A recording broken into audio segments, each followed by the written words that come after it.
সুন্দর হওয়া না হওয়া এটা কার দর্শন রয়েছে।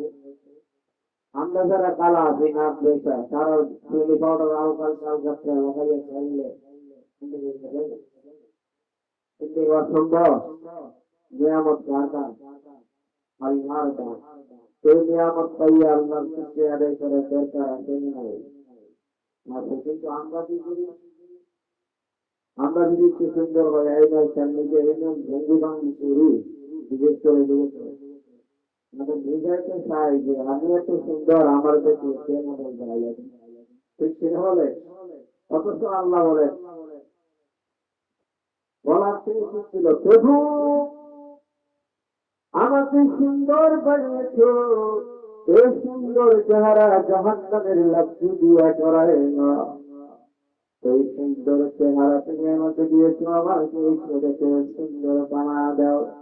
আল্লাহ নবী রাহমাতুল্লিল আলামিন তিনি শিখায় দেন তোমরা যখন নিয়ামত চাইবা নিয়ামত চাইয়ে আল্লাহর দরবারে শুকরিয়া আদায় করে দেবা। আল্লাহ সুন্দর বানিয়েছো, সুন্দরের মালিক তুমি অহংকার না বানাইয়া তুমি সুন্দর বানায়া দাও। এই সুন্দর সুন্দর চেহারাকে জাহান্নামের আগুনে পোড়াইয়া না বলেন ঠিক না? আবু লাহাবকে আল্লাহ তিনটা নিয়ামত দিয়েছেন। এক নম্বর আল্লাহ তাকে সুন্দর বানাইছেন, দুই নম্বর আল্লাহ রাব্বুল আলামিন তাকে ধন দিয়েছেন। আমি আপনাদেরকে জিজ্ঞাসা করতে চাই ধন দেওয়ার মালিককে? ধন দেওয়ার মালিককে বলেন জুড়ে গান। ধন দেওয়ার মালিক আল্লাহ। চেষ্টা করলে ধনী হওয়া যায় না যদি আল্লাহ তো দিনের মধ্যে লেখেন ঠিক কিনা বলে জানাবেন। بسم الله الرحمن الرحيم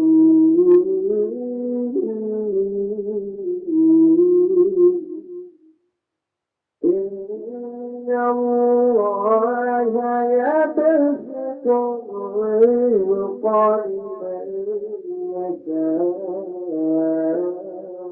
ويقدر। আল্লাহ বলেন ইন্নাল্লাহা ইয়াবসুতুর রিজকা লিমান ইয়াশাউ ওয়া ইয়াকদির।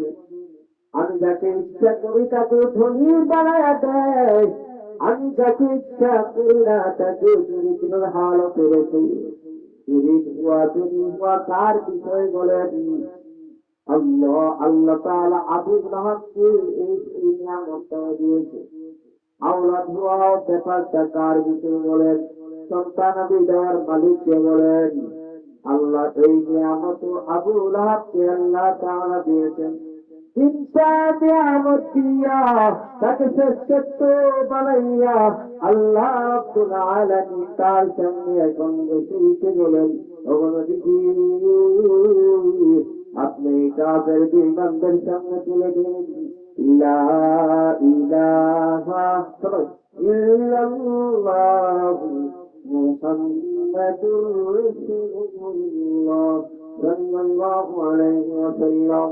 আমি আল্লাহ ব্যতীত আর কোন মাবুদ নাই, আমি আল্লাহকে এক, আমার কোন শরীক নাই। সেই কথাটাই তাদেরকে জানা দেন, সেই দাওয়াতটা দেন। আমার আপনার নবী